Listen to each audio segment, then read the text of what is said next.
The sky bled, not with rain or color, but with something thicker, alive, and wrong. It dripped from the clouds like melted metal, hissing when it touched the ruins below. Miles Morales woke in the middle of it, coughing against the taste of rust and smoke. His mask lenses flickered, HUD scrambling to identify anything familiar. Nothing. His suit hummed with static, torn at the shoulder, still warm from whatever had hurled him across realities. "Okay," he muttered, voice muffled by the mask. "This is not Brooklyn." The air vibrated. Not from engines, not from thunder, from chanting. Thousands of voices, low and guttural, echoing through the valley of broken towers ahead. The words were alien, yet somehow they crawled into his mind. Blood for the blood god. His spider sense pulsed so violently it almost drowned the words out. His heart thumped once, twice. Then the sky screamed. A red flare streaked overhead and detonated, painting everything crimson. He ducked behind a collapsed statue, chest heaving. The statue's face was that of a man with a halo of blades. The cracks in his stone skin leaked blood that wasn't stone at all. Miles backed up slowly. Cool. So, definitely not Brooklyn. A shadow moved between the smoke. He shot a web and vaulted upward, perching on the side of a half-melted spire. The city stretched in all directions, a labyrinth of iron and bone, bridges hung by chains, temples built from corpses. The air was thick with the sound of war drums and something else, screams too far away to stop. His spider sense spiked again. He twisted just in time as a blade tore through the air where his head had been. It slammed into the wall beside him, sparks cutting through the gloom. The attacker was human, or used to be. His skin peeled in strips of scar tissue, eyes burning like coals, armor made from rusted plates and human skulls. He swung again, and Miles dropped, webbed his feet, and slingshotted forward. His fist crackled with venom energy. The hit sent the cultist flying backward into a heap of metal. Miles stared down at the twitching body, chest rising and falling. "So we're doing this now? Great. I miss mugger duty already." The air shifted. More footsteps. Dozens of them. They came crawling from the shadows, their faces all carved with the same 8-pointed mark. "Blood for the blood god!" they screamed, rushing him like an animal pack. Miles shot twin webs, vaulted over them, and dropped a charged punch into the ground. Electricity tore through the floor, lighting up the mob in a flash of blue. They fell twitching, spasming, still chanting as smoke rose from their mouths. One still crawled toward him, half-burnt, whispering prayers to his god. "You can stop now," Miles muttered, kicking the blade out of his hand. "Seriously, just stop." But then the ground shook. The cultist's eyes rolled back, blood bubbling from his lips, and the air began to tear.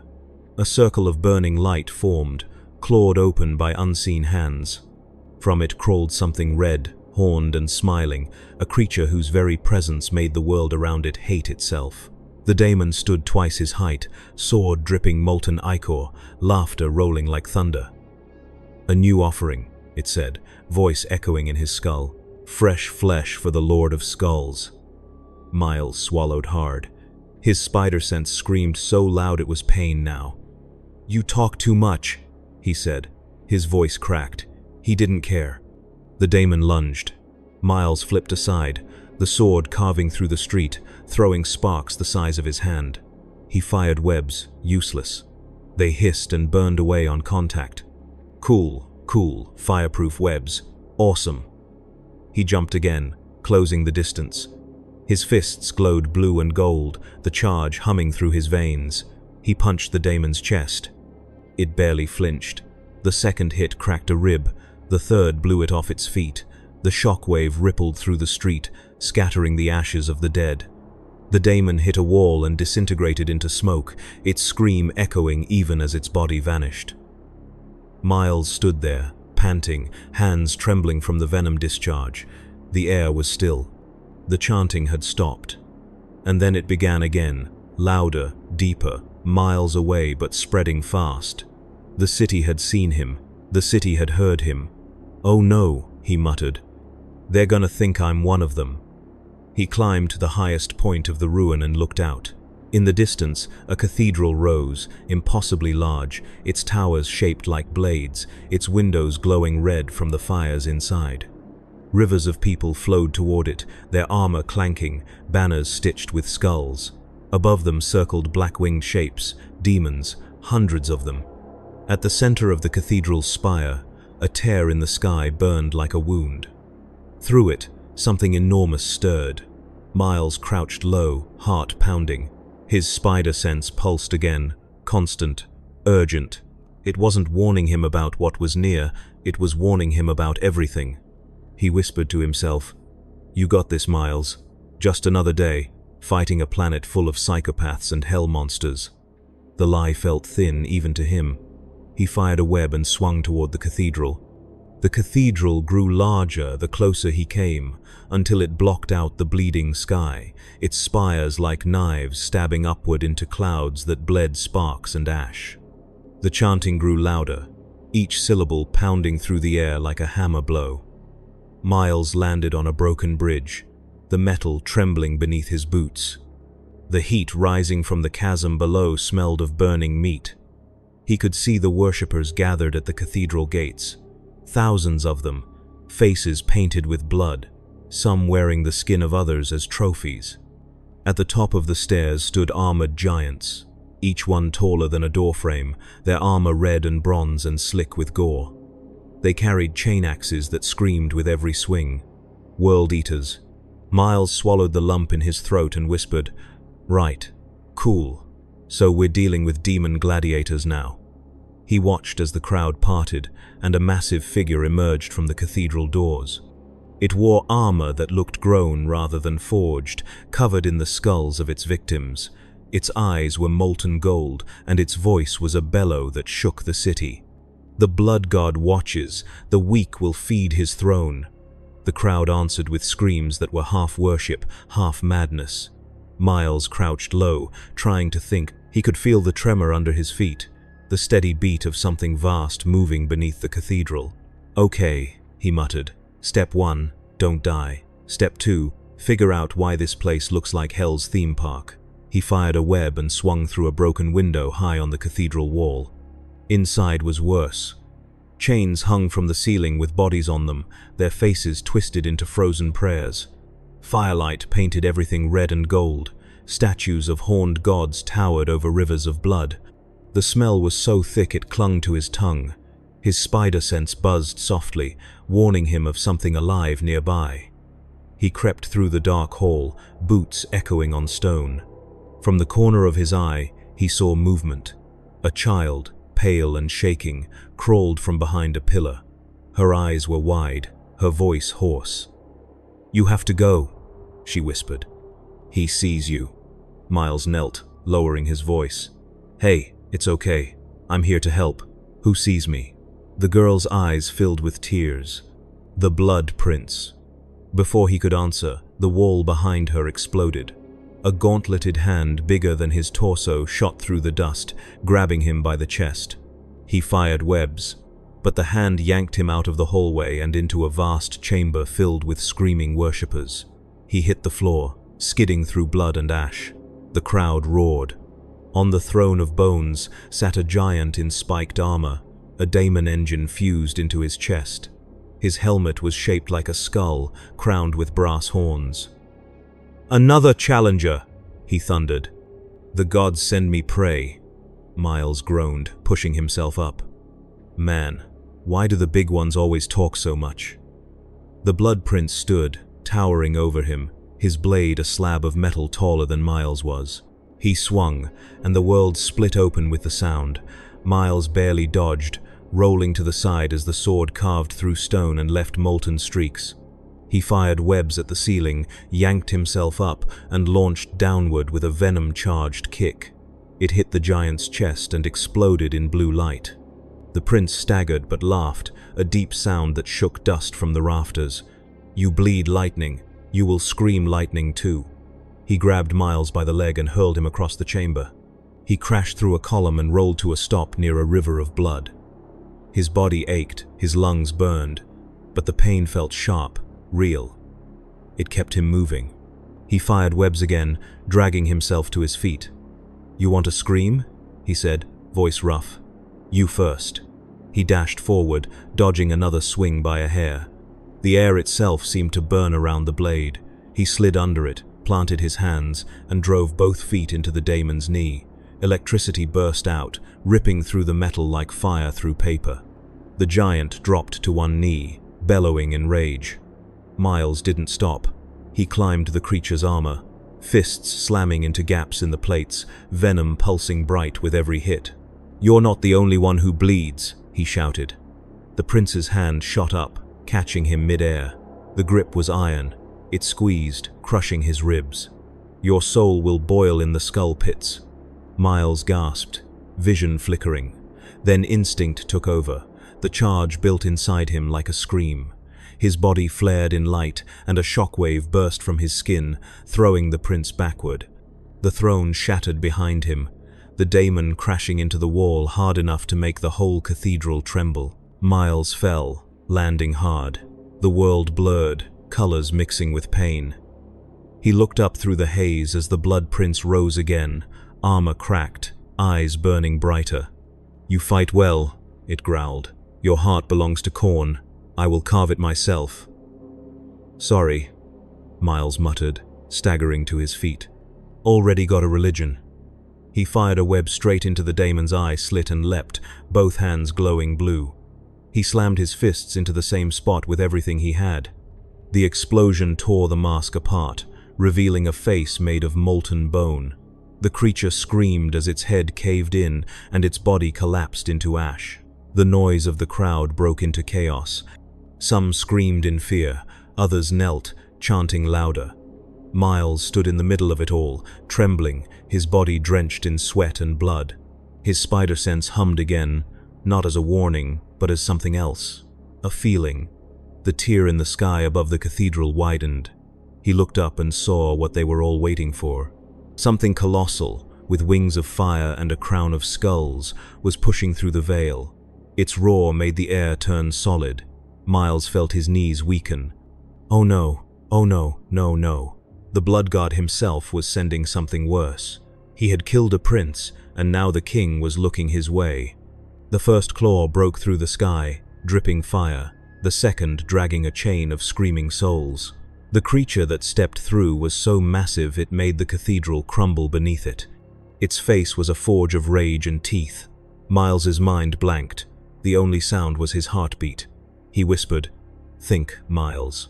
Come on. You beat monsters before. You got this."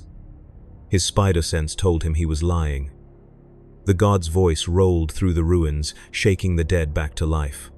"A mortal dares spill my blood. I will have his skull." Miles fired a web at the nearest spire, swung once, twice, then leapt higher than he ever had. The sky burned red around him, the air shaking from the god's presence. He shot both hands forward, discharging every ounce of venom he had left into the heart of the storm. The blast met the monster's face and exploded in a burst of blue light that outshone the fire. The god roared, staggering back, not wounded but surprised. Miles fell, body smoking, landing hard among broken stone. He coughed, trying to breathe, eyes wide with disbelief. "I actually hit him," he whispered, voice hoarse. The laughter that followed was like an avalanche. "You will die slowly." The heat doubled. The god reached down, its hand closing around the ruins. Miles tried to move, but his legs screamed in protest.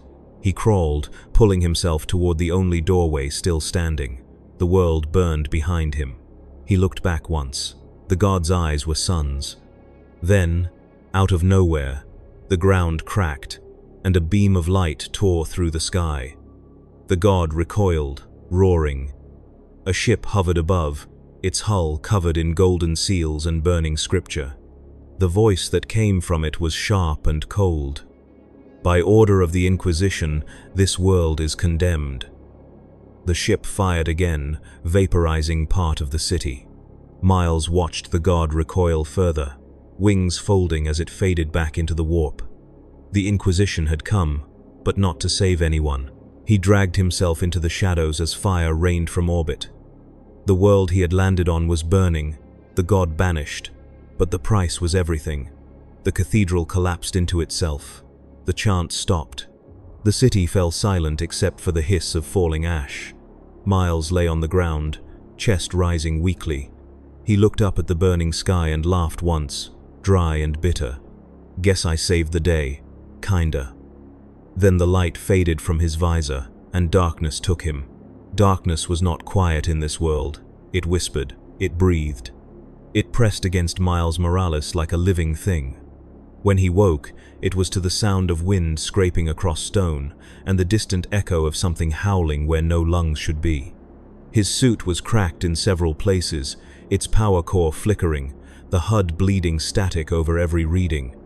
He pushed himself upright slowly, every muscle screaming in protest. The air smelled like burnt metal and acid. The sky above was no longer bleeding red but gray, ash swirling through what remained of the clouds. The bombardment had ended. The Inquisition had left nothing standing. He stood among the bones of the city he had just fought to save. Or maybe it had never been savable at all. Great, he muttered, voice hoarse.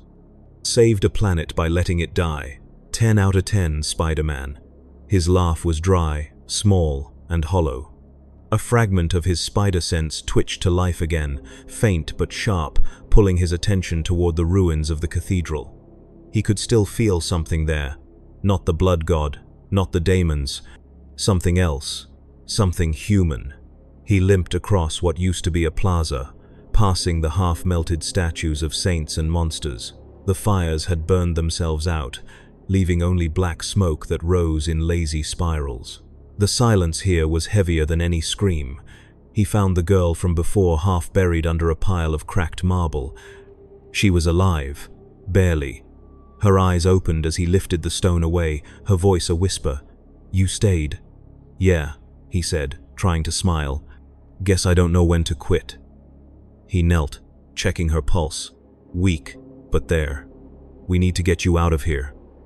She looked at the sky, then at him. "There's no out left." Her hand trembled, pointing toward the horizon. Miles followed her gaze. In the distance, a single spire still stood. A tower of black iron piercing the clouds. Its surface crawled with movement. Not soldiers, not daemons, machines. The insignia etched into the steel was one he had seen once before when he'd been captured briefly by the Imperials who mistook him for an alien, the Adeptus Mechanicus. He exhaled slowly. "Looks like someone survived." The girl shook her head. "They don't save people. They take them." Her words barely reached him before she went still. Miles sat there for a moment, holding her hand until it grew cold. He didn't pray. He didn't know how to in this world. He closed her eyes, covered her with what remained of her cloak, and stood. "No more running," he whispered. "No more hiding." He fired a web and started toward the spire. The climb took hours. His body felt heavier with every meter. The air thinning, the wind turning sharp enough to cut. He passed shattered gunships, the corpses of soldiers in armor marked by the Inquisition. Inside the tower's outer walls, machines hummed with a pulse that matched no rhythm he'd ever heard. The Mechanicus had turned the ruins into a fortress of gears and cables. At the top, he found the first signs of life. Servitors, dozens of them. Human once, now half machine, their mouths sealed shut by metal, eyes replaced with red lenses. They ignored him, focused on maintaining the massive power conduits that pulsed like arteries. He crept past them, invisible, the faint shimmer of his cloaking field flickering but holding. Every corridor reeked of oil and decay. Then he heard it, a voice. Not mechanical, not human. Something between. "The anomaly persists," it said. "Energy readings consistent with the warp, yet biological. The Inquisition failed to eradicate it." Miles peeked around the corner. The room beyond was vast, filled with glowing tubes and suspended bodies. A figure in crimson robes stood in the center, cables running from its back into the walls. Its face was mostly metal, but one eye remained human. It turned slightly, as if sensing him. "Come out," it said, voice calm, almost gentle. "You've been observed since you entered orbit." Miles dropped the invisibility. "Guess stealth's not much use around psychic cyborgs." The Magos turned fully toward him. "You are an anomaly, Miles Morales of Terra 616. The warp trembles around you, yet you are not of it. You are displaced." "Yeah," Miles said, crossing his arms. "Multiversal mix-up, long story. Not my favorite vacation spot." The Magos studied him in silence. "You slew a Daemon Prince. You survived bombardment from orbit. You are neither Astartes nor Psyker. Explain your power. You wouldn't believe me if I told you. Try me." Miles sighed. "Bitten by a spider. Got powers. Tried to do good. Woke up in hell." The Magos' remaining human eye twitched. "Your physiology defies Imperial classification. Your abilities resemble those of the bioelectric symbiotes catalogued in Xeno Archive 9, yet your structure is human. Curious. The Omnissiah demands knowledge. You will be studied."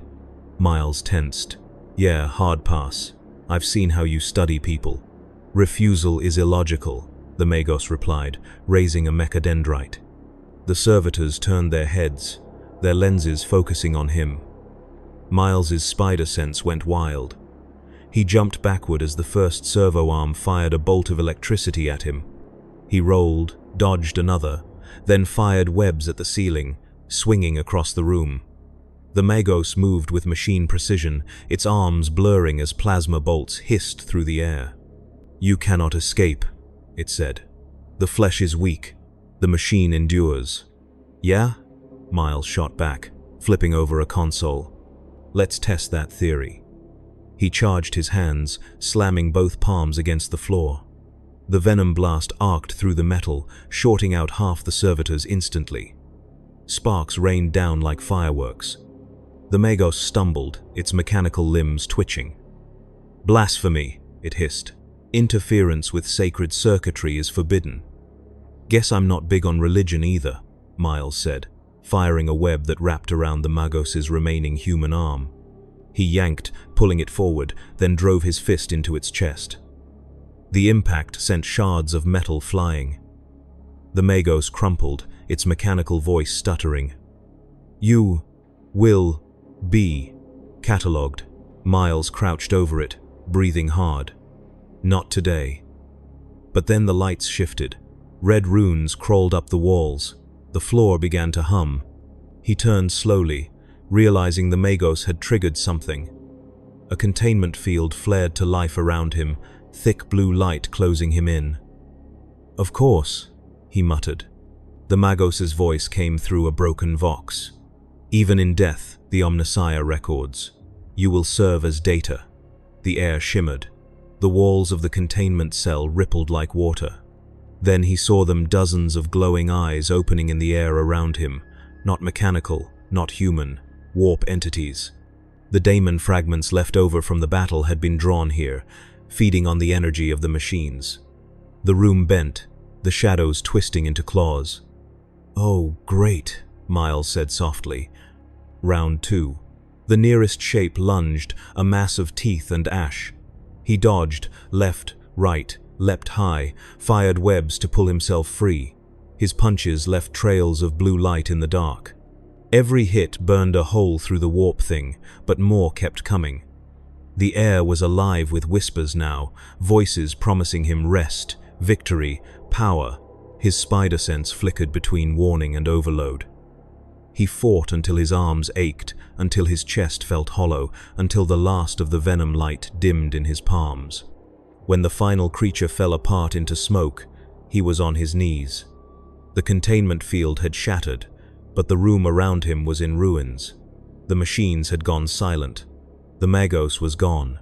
Miles sat in the wreckage for a long time, staring at his hands. "Brooklyn," he whispered. "Mom, Uncle Aaron, Genki." The names felt like ghosts now. He wasn't going home. Not this time. Not ever. He stood, the silence pressing in again. Outside, through a hole in the tower wall, he could see the horizon. Fires still burned in the distance, small pockets of chaos still alive. Somewhere out there, People were still suffering. He looked down at his cracked gloves, then at the city. "If I can't go home," he said quietly, "then I'll make this one worth saving." He fired a web and swung out into the grey sky. The wind caught his tattered cape, and below him, the broken world stirred, unaware that in all its endless darkness, one spark of light had chosen to stay. The wind howled across the dead spires as Miles swung through what was left of the city. Each motion sent pain shooting through his ribs, but he ignored it. He needed movement. Stillness meant thinking, and thinking meant remembering. Below him, rivers of ash snaked between shattered temples and burned-out vehicles. Once, this place had probably been full of people, markets, voices, music. Now it was just ghosts. His webs caught on steel bones that jutted from the ruins like fingers trying to escape the earth. He landed on a crumbling tower, perched, and stared into the horizon. The sun never rose here. It only burned behind clouds of war smoke, a red wound that never healed. "You're really losing it, man," he muttered to himself, talking to the apocalypse like it's gonna talk back. Then the ground far below him began to shake, a deep, rhythmic pounding that grew louder by the second. Miles dropped to a lower platform, crouching low, eyes scanning the fog. The sound came from the streets, boots, hundreds of them, marching in formation. Through the haze, he saw banners unfurl, black and white with the symbol of the Inquisition etched in gold. Soldiers moved like shadows, their armor scorched, their faces hidden behind sealed helmets. At their center walked a tall man in a long coat, his face pale beneath a steel mask. The Inquisitor. Miles remembered the voice from the ship that had burned the world, the man who had called this place condemned. He leapt closer, staying in the smoke. The Inquisitor's voice carried through the static of the Vox speakers built into his mask. "Purge every heretic remnant. Burn the warp residue. The Emperor's light must not flicker here again." His soldiers fanned out, flame projectors hissing as they scorched everything in sight. Miles clenched his fists. He couldn't stand there and watch. He dropped into the middle of the street, landing in a spray of dust and broken glass. The nearest soldiers froze, weapons raised. "You," one shouted, "identify yourself." "I'm the guy you almost nuked," Miles said. His voice came out harder than he meant. "And you're standing on people's graves." The Inquisitor turned toward him, his mechanical eyes narrowing. "The anomaly lives." He raised his hand, and half a dozen rifles clicked in unison. "The Emperor demands purity. You are not of this realm. You are a corruption." "Yeah, well," Miles said, stepping forward. "So are you." They fired. He moved faster than thought. Bullets sliced through his afterimage as he flipped, webs lashing out. He yanked two soldiers together, disarming another, ducked beneath a plasma bolt, then slammed his fist into the street. The venom blast surged outward, cracking the pavement, knocking the formation off their feet. Smoke rose from scorched armor. The Inquisitor stood untouched, his hand glowing faintly with psychic light. "Warp touched," he hissed. "You fight like one of them." "I'm not one of your demons," Miles growled, fists sparking. "I'm trying to fix what your holy crusade broke." The air between them crackled. The Inquisitor extended his arm, a psychic force rippling through the space. Miles's spider sense screamed. He leapt just as the street erupted in a burst of energy, molten rock spraying upward. He landed on a crumbling balcony, panting, the heat biting at his skin. The Inquisitor's voice boomed through the ruins. "You are a blight upon this galaxy. You will be erased." "Man, you guys need better pickup lines," Miles said, even as his chest burned. He fired a web, swung down, and shot straight for the Inquisitor. The man raised a shimmering barrier, but Miles hit it with a full venom charge. The energy sizzled, blue against gold, then shattered. The Inquisitor stumbled back, cloak smoking. "How?" he spat. Miles didn't answer. He hit him again, this time with both fists. The blast sent the Inquisitor flying into a statue, which cracked in half from the impact. The soldiers hesitated, their commander fallen, their faith shaken. Miles stood among them, lightning crackling across his body. "You don't have to keep doing this," he said. "Look around. There's nothing left to fight for." One of the soldiers raised his weapon anyway. Miles's spider sense pulsed, but he didn't move. The man hesitated, hand trembling, then slowly lowered the gun. Others followed. The Inquisitor stirred, his voice weak but venomous. "Heretics, you dare defy the Emperor's will?" He tried to rise, but Miles stepped forward and pressed his foot against the man's chest. "Your Emperor's not here," he said quietly. And if he was, maybe he'd be tired of all this killing too. The Inquisitor's eyes blazed with hate. "Blasphemy." "Truth," Miles replied. He turned away, but as he did, the ground cracked open again. The air warped. Reality itself began to twist. The soldiers screamed as shapes crawled from the fissures, daemons, drawn by the psychic fury of the Inquisitor's rage. Miles spun, venom lighting his hands again. The Inquisitor's voice became a chant, blood dripping from his mouth. "I call upon the Emperor's wrath. Smite the unholy." The daemons didn't care who was holy. They tore into everyone. Miles dove into the chaos, grabbing a soldier and yanking him out of a daemon's claws. "You want to live? Then stop shooting me and start running!" The man nodded, terrified, and stumbled away. Miles fought with everything he had left. His webs turned to ash on contact, his fists barely slowed the creatures, but he refused to stop. The Inquisitor, bleeding and laughing, raised his arms to the sky. "You see? This is the fate of all worlds that turn from faith." A daemon seized him mid-sentence, dragging him screaming into the rift. The portal widened, the air rippling like boiling glass. Miles gritted his teeth. Not again. He sprinted toward the fissure, venom blazing so bright it lit the entire street. He jumped into the air and slammed both fists into the ground. The blast was pure light and pain. The shockwave tore through the rift, sealing it for an instant before exploding outward. When the dust cleared, everything was quiet. The rift was gone. The soldiers were gone. The Inquisitor was gone. Miles stood alone again, breathing hard, the edges of his vision dimming. His suit sparked, then went dark completely. He stumbled through the smoke until he found a wall and slid down it. The city was silent now, truly dead. He stared at the sky, at the faint flicker of the stars struggling to pierce the ash. His voice was barely a whisper. "You wanted to be a hero. Well, congrats. You're the last one left." He laughed once, weakly, then closed his eyes. But sleep didn't come. The world moved again. Not the ground. Not the wind. Something deeper. His spider sense pulsed, not in warning this time, but as if it were answering a call. He pushed himself up, blinking through exhaustion. The light came from beyond the city, where the clouds churned in slow, deliberate spirals. A storm was forming, but not natural. He could feel it. It was alive. He fired a web and started walking toward it, every step echoing against the bones of the world. Whatever it was, he knew it wasn't done with him yet. The storm rose like a living wall ahead of him, black and red and pulsing as if it had veins. Lightning crawled sideways through the clouds, striking the ground and leaving behind screaming echoes. Miles Morales walked toward it, every nerve in his body alive with tension. His spider sense wasn't warning him anymore. It was dragging him forward like something inside that storm was calling his name. The wind screamed past him, carrying with it whispers, 1,000 voices speaking in languages he didn't understand, but somehow felt deep in his bones.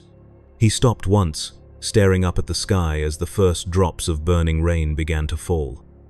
They hissed when they hit his suit, searing tiny holes in the fabric. "Great," he muttered, brushing a glowing ember from his shoulder. Acid rain. Always wanted to check that off the bucket list. He pressed on, climbing over wreckage, through fields of ash and bone. The closer he got, the less the world looked like a world. The ground began to twist, rippling like water under glass. The ruins shifted in and out of focus, as though reality itself was breathing wrong. Then he saw it. In the center of the storm was a figure, tall, still, waiting. Not a daemon, not human. Its armor was black and silver, etched with runes that shimmered like oil. Its face was hidden behind a smooth, mirrored mask that reflected the lightning around it. The figure spoke without moving. "You don't belong here." Miles froze. "Yeah, I got that memo a few hundred monsters ago. You the welcoming committee?" The figure tilted its head slightly. "You killed the Blood Prince. You sealed the Rift of Corn. You defied the Inquisition. The warp itself bends around your presence, and yet you remain human. You say that like it's a bad thing." The masked figure took a step closer. "In this place, it is an impossible thing." Miles tensed, ready for a fight. "If you're here to finish me off, just do it already. I'm tired." The figure didn't move. "I am not here to kill you. I am here to offer you a choice." "Yeah? That's new. You have drawn the attention of forces beyond this world. The warp watchers, the gods whisper. They want you because you are something they cannot predict, a man who should not exist here. But there are others who have seen you too, those who fight the darkness, who keep the galaxy from collapsing into eternal war. They want to use you as well." Miles's hands sparked faintly, blue light flickering between his fingers. "You're saying I've got fan clubs on both sides of hell? You have something rarer than that. Free will." The figure pointed at the storm. "That is the Eye of Terror, the wound in the universe, where the warp bleeds into reality. Everything you have fought here is a shadow of what lies beyond it. Cross that threshold, and you will see what true chaos looks like." "Why would I do that?" "Because if you don't, this world dies again." The bombardment broke the seals that held the warp at bay. Even now, the corruption spreads. You can feel it, can't you? Miles hesitated, his spider sense humming like a warning turned into a heartbeat. The air around him was thick, alive. The ruins seemed to pulse with light from within. He swallowed. "Yeah, I feel it." "Then you know it must be stopped. You cannot go home, Miles Morales. That door is closed. But you can choose what to do with the time you have left. You can fall like so many before you, or you can stand where none have dared." Miles looked up at the swirling storm again, the clouds tearing open to reveal flashes of red light. "You're asking me to walk into that? To fight a god again?" "No, I am asking you to become something more than a survivor." The figure reached into its armor and withdrew a small shard of metal, glowing faintly with blue light. This belonged to one who fought the darkness long before your arrival. His name was forgotten, but his purpose was not. "Take it." Miles hesitated before reaching out. The shard was cold at first, then warm, then alive. The light flowed from it into his hands, merging with the bioelectric current under his skin. The faint tremor in his muscles faded, replaced by something steadier. His suit's torn fabric knit itself together, faint silver lines spreading across it like veins of light. The mask's lenses brightened. For the first time since he arrived, he felt whole. "What is this?" he asked. "A fragment of the machine spirit that watches all worlds," the figure replied. "It will not save you, but it will remind you who you are." "And who are you supposed to be?" "A memory," the figure said. "A ghost of the Imperium's faith. My time here is ending. Yours is not."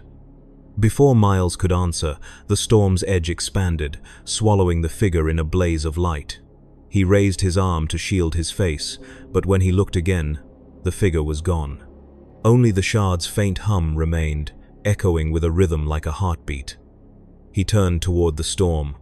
The ground at his feet split, molten rivers cutting paths toward the center. His spider sense screamed louder than ever. Whatever was inside that storm, it wasn't waiting for him to decide. It was coming. He took one step, then another, until the world around him dissolved into red. The sky turned into flame. The wind became voices. He ran, leaping across shifting platforms of molten stone, webs sizzling in the heat. His body burned, but his focus held. Through the fire ahead, something moved. Gigantic silhouettes, wings of bone and iron, weapons larger than buildings. Daemons, dozens of them, forming a wall around a gate of pure light. The Gate of the Eye. The voice of the storm returned, no longer words, just meaning. Kneel. Submit. Serve. Not my thing, Miles said. He fired webs at 2 pillars, pulled himself into the air, and dropped in the middle of the horde. His fists blazed with blue fire. The first daemon lunged and caught a kick that shattered its jaw. Another swung a chain, which he dodged before flipping and driving his elbow into its spine. The impact released a shockwave that lit up the battlefield. Each time he hit, his veins burned brighter. His mind was a blur of instinct and fear and defiance. He fought until his suit smoked, until the world was nothing but claws and blood and light. Then something changed. The gate pulsed once, and the daemons stopped. They turned their heads as one, bowing. Miles followed their gaze. A shape emerged from the gate, massive and slow, wings folding inward as it stepped into the real. Its eyes were suns. Its armor was made from the bones of planets. A greater daemon of Khorne, forged from war itself. It looked down at him and laughed. "You are no god," it said, voice shaking the air. "You are meat." Miles spat blood and raised his fists. "Guess you'll find out." The daemon swung its blade, a tower of molten steel. He dodged, left, right, sparks blinding his vision. The ground collapsed under the force of the impact. He jumped, fired webs to pull himself up, then dove, landing on the daemon's arm. He ran along it, lightning surging through his hands. The creature tried to shake him off, but he slammed both palms against its chest and unleashed everything he had left. The blast tore through the armor, blue light spilling from the cracks. The daemon screamed, its body convulsing. Miles held on, even as the energy consumed him. "For the people you killed," he shouted. "For every world you burned." The explosion split the storm apart. The light swallowed everything. When the world settled, there was no daemon, no gate, no storm, only silence. Miles knelt in the ashes, smoke rising from his body, his mask half melted, his breathing ragged. The shard in his chest pulsed faintly, its light dimming. He looked around, the endless horizon stretching beneath a sky that was finally clear. For the first time since he'd arrived, the stars shone through. He smiled weakly. Not bad for a kid from Brooklyn. He fell back, staring at the constellations that didn't belong to his universe but somehow felt like home anyway. And in the distance, where the storm had been, a faint light flickered like a new dawn fighting to be born in a world that had forgotten what morning was. The stars above him didn't twinkle. They burned. Cold fire in a sky that had never known peace. Miles Morales lay on the cracked surface of the world for what felt like hours, breathing in smoke and silence. Every muscle screamed, every breath rattled like broken glass, but he was alive. Barely. The storm was gone. The daemons were gone. The city was a graveyard again. The shard embedded in his chest hummed weakly, its faint blue pulse the only light for Miles. He sat up slowly, clutching his ribs, his vision swimming. The air was thin, heavy with the stench of burnt ozone. He could see where the gate had been, now just a crater of glass and molten stone. Above it, the warp tear had closed. For the first time since he had arrived in this cursed universe, the air didn't buzz with hate. It was still. Dead. He stood, staggering, looking around at what was left. Bodies, piles of them, human, daemon, machine, all melted together into one nameless mass. The remains of the Inquisitor's soldiers. The last screams of faith burned into dust. He walked through it quietly, the sound of his boots crunching on bone the only rhythm left in this place. "All this," he whispered. "All this just to feed some god that doesn't even care." His voice cracked, echoing against ruins that no longer listened. He reached a collapsed wall and sat down. The silence pressed harder now, like a weight on his chest. His spider sense was quiet, too quiet, almost gone. He wondered if it was finally giving up like everything else. He looked down at his hands. The blue light still glowed faintly under his skin. The shard's power was keeping him alive, but it was also changing him. He could feel it deep inside, whispering faint binary hymns like a machine's heartbeat, syncing with his own. His body felt heavier, denser, stronger, but less human. He flexed his hand and watched faint silver veins crawl up his arm before fading. "Guess you weren't kidding about becoming something else," he muttered, remembering the masked figure's words. "Hope it doesn't mean I start liking oil baths and screwdrivers." He laughed, but it came out hollow. He leaned his head back against the wall and closed his eyes. He saw flashes. The Blood Prince's burning eyes, the Inquisitor's hatred, the little girl's face, his mother's smile, the sound of Brooklyn traffic, faint and impossible. He opened his eyes again, and the ghosts faded. He stood up. The horizon was starting to glow faintly red again. Not sunlight, but fire. There was always more fire. He followed it. Hours passed, or maybe days. Time didn't feel real anymore.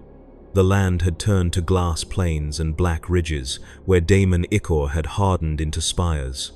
In the distance, he saw motion. Machines again, walking fortresses with glowing eyes. Titans, massive constructs of the Adeptus Mechanicus, scavenging what was left of the city. He kept low, but one of them spotted him. The head of the Titan swiveled, lenses focusing.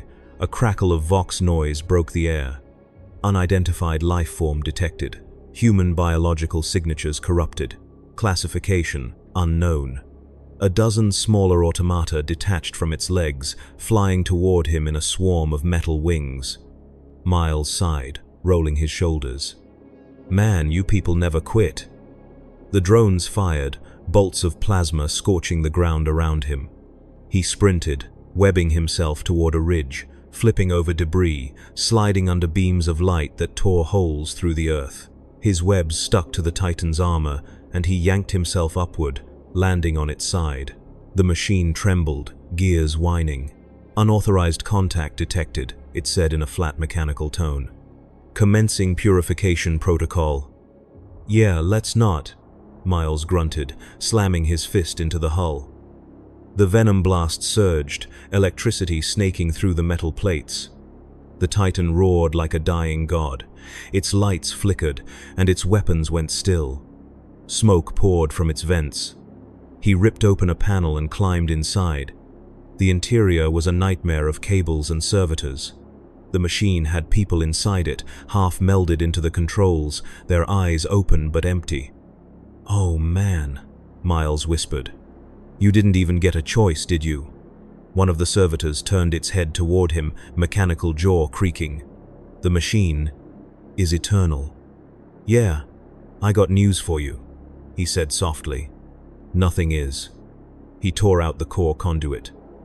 The lights inside the Titan went black. The machine shuddered once, then stopped moving entirely.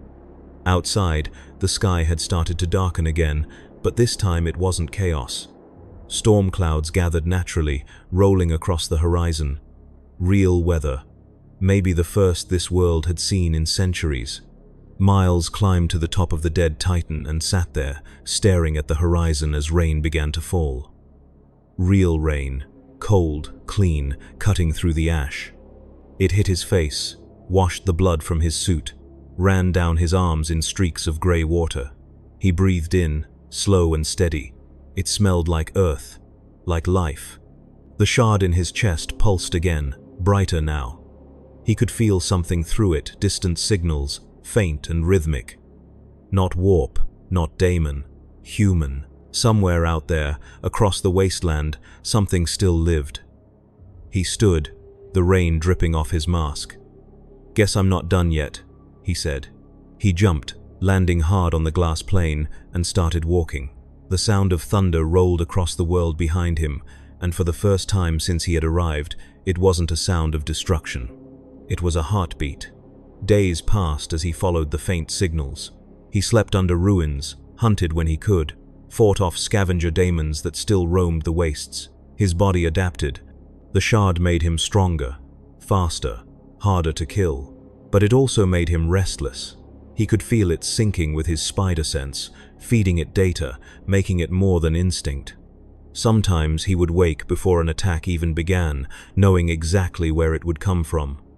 Sometimes he could see things in flashes, distant futures, possible paths. He didn't like it. It felt too much like the warp, but it saved him more than once. On the 7th day, he reached the source of the signal. A bunker buried deep beneath the ground, its doors sealed with the mark of the Imperial Guard. He knocked. Nothing. He tried again, louder. "Hey, I'm not here to fight. I'm human, I think." For a moment there was only silence, then a crackle, a voice, broken by static. "Identify yourself. Miles Morales," he said. "I'm from somewhere else. I fought the daemons. I stopped the gate. I'm not with chaos." More silence, then the locks hissed open. The doors groaned as they lifted, revealing a narrow tunnel lit by flickering lights. Guns were trained on him immediately. A dozen soldiers in torn, battered uniforms stared, eyes wide. Their faces were gaunt, pale, but alive. The man at their head lowered his rifle slowly. "You're the one from the sky," he said. "The saint they spoke of." "Saint?" Miles shook his head. "No, man, I'm just a guy trying to help." The soldier stared for a moment, then gave a weary smile. "That's what saints always say." They led him inside. The bunker was small, crowded, filled with survivors, men, women, children, some missing limbs, all hollow-eyed. They looked at him like he was something between hope and myth. One of the women handed him a cup of water. "You sealed the rift," she said quietly. The daemons stopped coming. The air stopped screaming. The children slept. Miles looked down at the cup. His reflection rippled in it, eyes glowing faintly blue. "I didn't save it all," he said. "Just bought it time." "That's more than anyone's done in 1,000 years, she replied. He sat with them, listening to their stories. Worlds burned, armies lost, hope forgotten. Yet here they were, still breathing, still fighting to live. That night, as they slept, he stood watch by the entrance, staring at the storm outside. The shard's hum synced with the thunder, and his spider sense flared one last time, not in warning, but in understanding. He wasn't leaving this place, not ever. He would fight here, live here, protect these people until he couldn't anymore. He looked down at his hands, flexing them once, lightning crawling faintly under his skin. "Looks like you're stuck in the grimdark, Miles," he said softly. "Better make it count." And somewhere far away, deep in the warp, something vast and ancient stirred. It remembered the boy who had defied it, the mortal who had fought gods. And for the first time in eons, the endless hunger of chaos hesitated. The rain never stopped after that day. It fell for months without rest, cleansing the world inch by inch, washing the blood into the cracks where it would stay buried forever. The survivors called it the Tears of the Emperor. Miles Morales didn't correct them. He knew better. The rain wasn't holy, it was just weather. But in a place where the sky had forgotten what mercy looked like, even weather could feel like a miracle. He had made a home of the bunker. The soldiers had patched their armor with scrap metal and turned old rifles into tools. The children no longer screamed when thunder came. The air was still heavy with the memory of death, but it carried the faintest hint of life now. Crops, small and stubborn, pushed through the ash outside. The soil was toxic, but Miles found ways to fix it. He scavenged broken Mechanicus tech from the ruins and repurposed its energy fields, cleansing the ground one plot at a time. He taught the others what he learned. They called him Saint Morales now, though he hated the word. He told them he was no saint, no hero, but they didn't care. People needed something to believe in, and maybe, in a world that had forgotten heroes, that was enough. Nights were harder. When he closed his eyes, he still saw the faces, the Inquisitor, burning and laughing, the blood prints falling into ash, the little girl who never made it out of the cathedral. He wondered if this was what all heroes carried, ghosts instead of sleep. Sometimes he climbed to the surface just to breathe the cold air. The bunker lights made him feel trapped. The surface, though broken, felt alive. He liked to watch the horizon. Every night it glowed faintly, red where the warp scars still bled. He knew the fight wasn't over. He could feel it in his chest. The shard still pulsed under his skin, a faint blue light that wouldn't fade. It connected him to something bigger now. Sometimes he could sense movement in the far wastelands, machines stirring, ships in orbit. He wasn't sure if they were real or visions, but he kept his guard up. One night, the feeling came again, stronger this time. The ground trembled, subtle but growing. He stood, turning toward the direction of the quake. A red flare split the sky in two. His spider sense screamed so loud it hurt. He didn't hesitate. He grabbed his repaired mask, pulled it on, and leapt into the storm. The rain blurred everything, but his eyes adjusted. Out there, in the wasteland, something massive was rising. He swung across the plain, following the vibrations. It took nearly an hour to reach it. When he did, he froze. The earth had cracked open again, and from it crawled a machine the size of a cathedral. Its form was twisted, half flesh, half metal, glowing with runes that burned like open wounds. A corrupted titan, reborn in the image of the blood god. It moved slowly, like a beast waking from centuries of sleep. Each step it took sank the earth, each exhale a burst of smoke and screams. The Mechanicus hadn't built this one. Chaos had. Its heart was a daemon engine, pulsing red and black. Miles crouched behind a ridge, his heart pounding. He could see dozens of cultists surrounding the Titan, chanting as its systems came alive.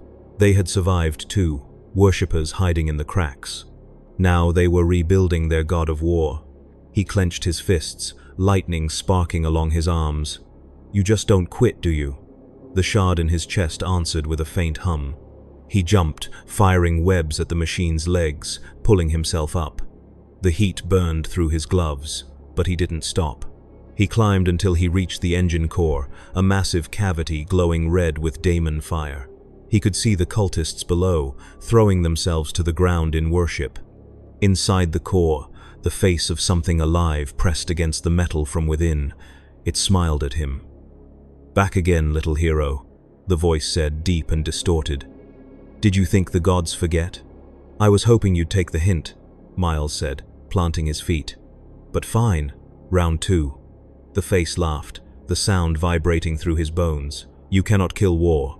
You cannot silence blood." "Maybe not," he said, his eyes narrowing. "But I can make it hurt." He jumped, landing on the outer hull, punching his hand into the machine's armor. His venom charge flared, blue light burning through the red metal. The machine screamed. Bolts and plates flew loose, sparks raining down. He moved fast, climbing, tearing through armor, driving electricity into every weak spot he could find. Each time he hit, the shard pulsed stronger, feeding him energy he didn't understand. The daemon roared, its voice shaking the sky. The cultists below screamed prayers louder. The Titan turned, trying to swat him off like an insect.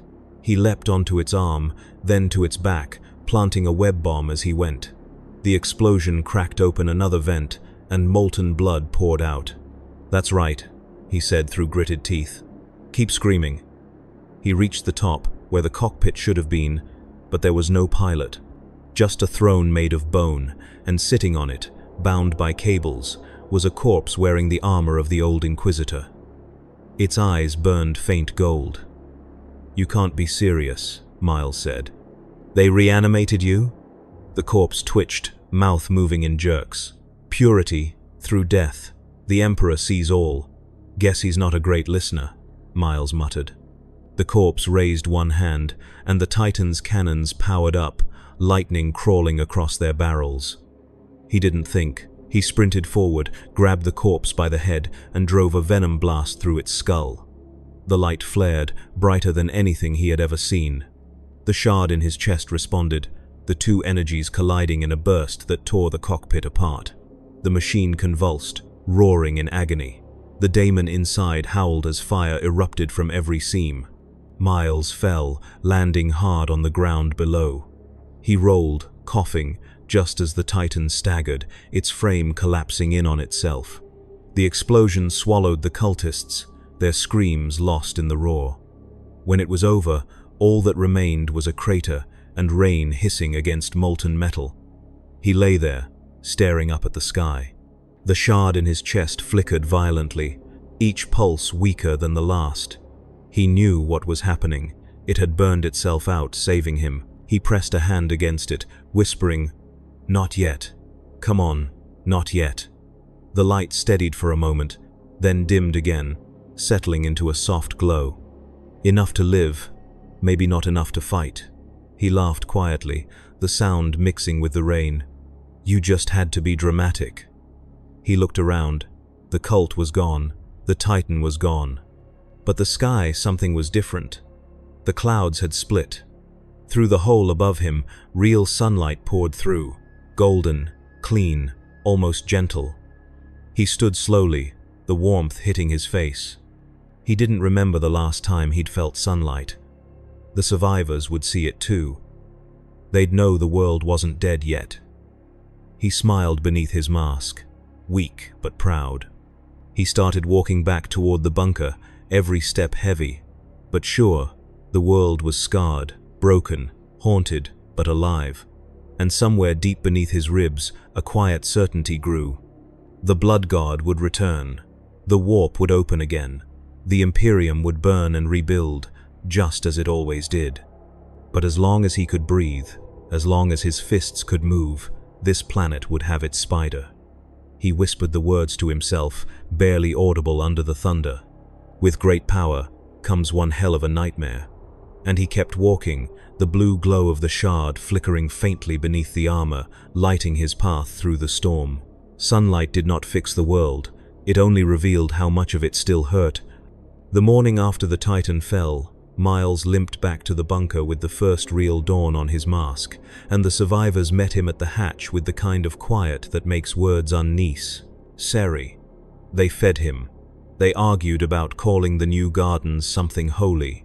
He told them to name the plots after people they missed, so that when the wind moved through wheat, it would sound like home. Weeks became a rhythm of repair and patrol. He scavenged filtration stacks from dead Mechanicus crawlers and turned them into soil scrubbers. Strung cable from pylon to pylon until a ragged lattice hummed over the bunker valley. A net of blue that tasted like thunder and prayer. The shard in his chest synced to the makeshift grid, and his spider sense learned its language until danger felt like static in his teeth. The children learned to climb and tie knots and to run low when the sirens wailed. The soldiers learned to shoot to wound because ammo was life. One evening he sat on the observation ledge with a kid who wore a pot as a helmet and asked if friendly neighborhood was a real rank. He smiled and said it was the highest one he knew. At night he dreamed of Brooklyn subways and woke to the sound of rain on steel. The ache never left, but it taught him to move carefully, to treat every breath like a promise. The first warning came at dusk when the grid hardened without his touch. A cold ripple through the pylons that set every filament singing. He stepped outside and watched the horizon darken in a way that was not weather. Contrails scarred the sky in crooked red lines, and something old inside the air remembered how to hate. Augur ghosts flickered across the bunker wall and painted crude runes that kept trying to bite the glass. Drop signatures multiplied like bad news. A voice broke through the battered vox array, half chant and half laugh. Skulls for the skull throne, little spark. We found your blue sanctuary. He looked at the soldiers and saw the kind of fear that does not send people running. It makes them plant their feet and wait for the worst.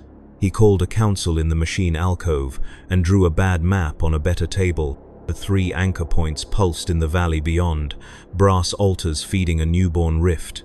If they lit together, the field would buckle and the haven would drown in war. He set a hand on the table and felt the shard answer. A steady beat beneath the old ache. 3 strikes would keep the gate asleep.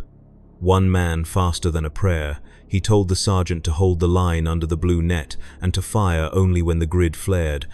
He told the gardeners to flood the lower cut with grey water because daemons tripped when the ground refused to remember their feet. He told the kids to stay below and listen for 2 knocks on the hatch, then 2 more, not 3 and not 1 because patterns save lives. He packed a coil of cable, 3 Promethium cells, 6 web cartridges, a broken rosarius someone pressed into his palm, and he let the little pot helmet kid tie a length of red ribbon around his wrist because luck is a language even a grim world understands. Night fell in a single breath, and the sky turned to furnace cloth. The first drop pod hit outside the grid and peeled open like a blooming wound. Red armored giants stepped out with chain axes roaring. The pylons sang, and the lattice turned their first charge into a bright screaming sea that cooked sigils from their pauldrons. He moved as the grid flared so his shadow could pass between bolts. He cut left under the burned ribs of a motorway and ran for the western altar. It rose from the slag like a jawbone, a brass engine gnashing on skulls that were still whispering. Cultists circled it with nails in their cheeks. He dropped into them like a blue spark and left as a storm. Webs would not hold their knives, but webs could throw their bodies into their own teeth. 2 punches found spine gaps, a kick found a jaw. He planted a Promethium cell and a cable clamp, and bled a venom line into the engine until the blue ate the red, and the altar screamed like iron dying in cold water. The spider sense pulled hard right as a chain axe bit the air where his heart had been. A world eater the size of a confession booth crashed through the smoke, visor cracked from some older war. He saw a man in there under the hate for half a blink, and hit the knee joint instead of the throat. The giant fell. He ran. The second altar throbbed behind a bone grove where trees had been people once. He wanted to be sick, but he climbed anyway, and found a warpsmith, knitting veins of iron with living wire. Their eyes met. The smith saw the shard and smiled like a scalpel. Little hinge, little door. "Give me the key." He said nothing. He just pressed both hands to the heart metal and let the blue flood turn the whispers into steam. The warpsmith reached for him with a hand made of hooks, and he left a web bomb in it and did not look back when it bloomed. The grid flared, the valley roared, the Avon held. He could hear the sergeant on the Vox counting like a catechism. 30 holding, 28 holding, 20 holding, hold, hold, hold. The third altar burned on the ridge where the cathedral bones still clawed at the sky. The rift above it twitched, hungry and stupid. He climbed with lungs too small for the work, and stood on the lip and saw the shape waiting for him, not a prince and not a god, a champion, mail of brass, cloak of flayed banners, helm trimmed in old awards, a collar chained to nothing because nothing could hold it. The warrior planted a massive blade tip down and spoke in a human voice that had forgotten how to be human.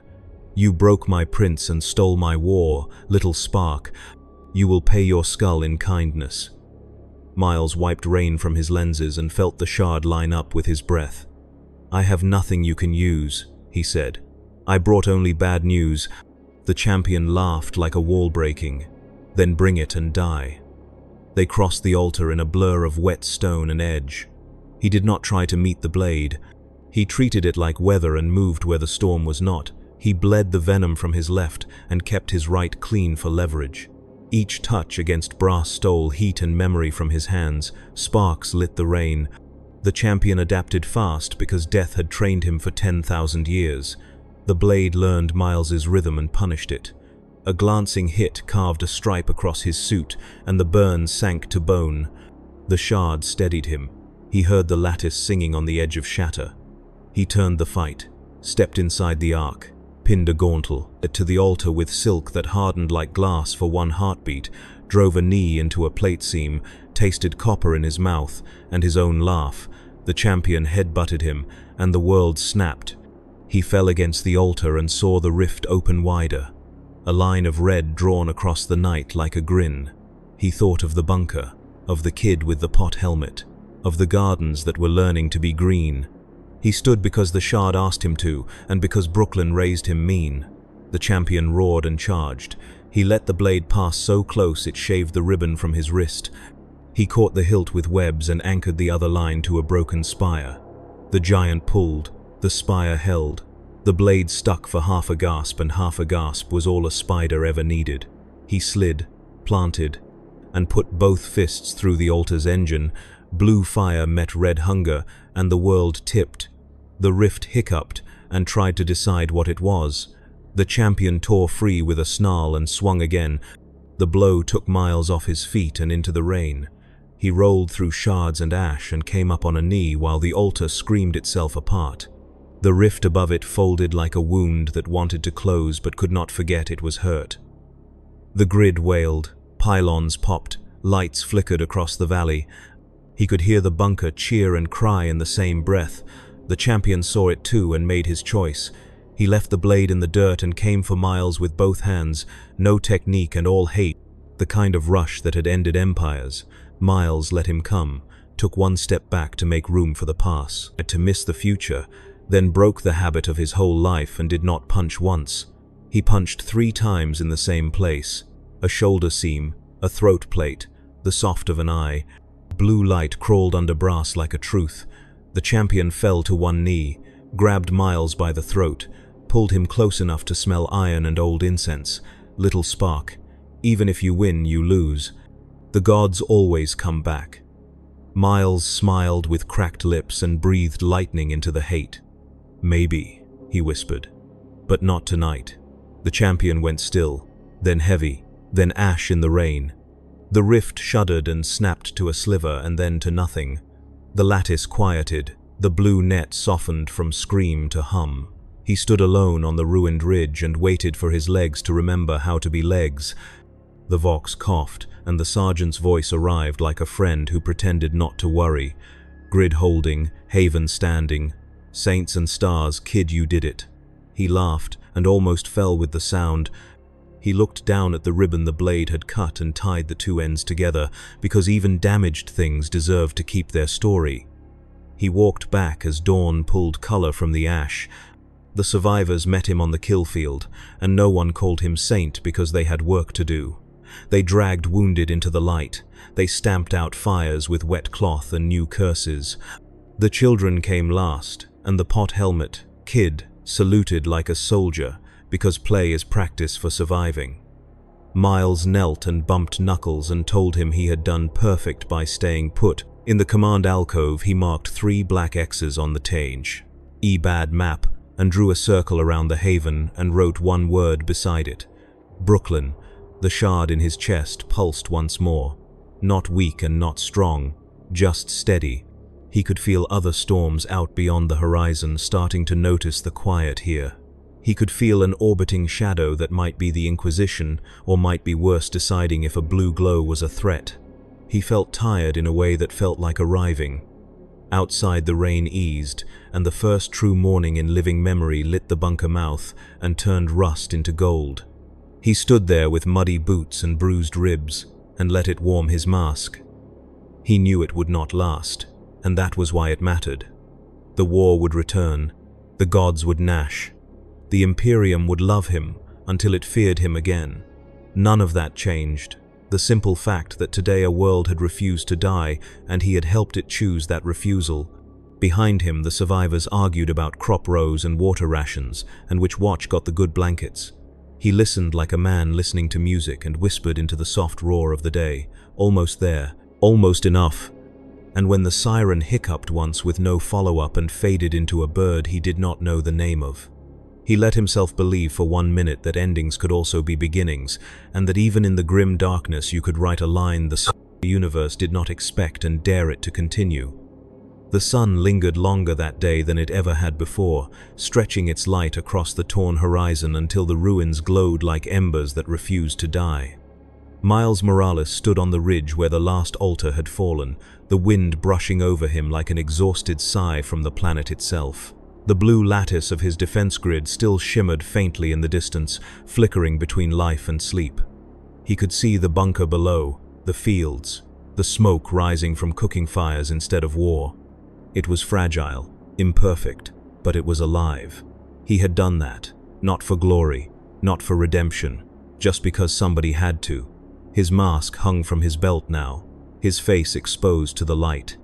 The air smelled of rain and burnt metal, but there was grass pushing through the cracks at his feet, bright green and trembling. He crouched and touched it, running a thumb along its edge. "You made it," he said softly. "Guess we both did." The shard in his chest pulsed, warm and rhythmic, like a heartbeat that wasn't entirely his anymore. It didn't hum as loud as before, but it no longer hurt. It felt content, like a machine finally finding its purpose. He looked to the sky.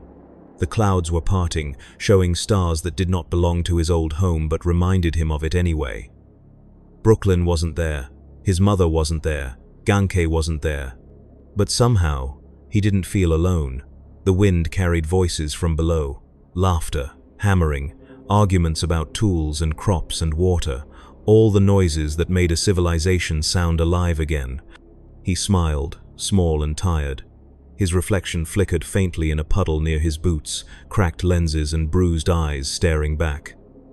"You're still standing, Morales," he muttered. "Not bad for a spider in hell."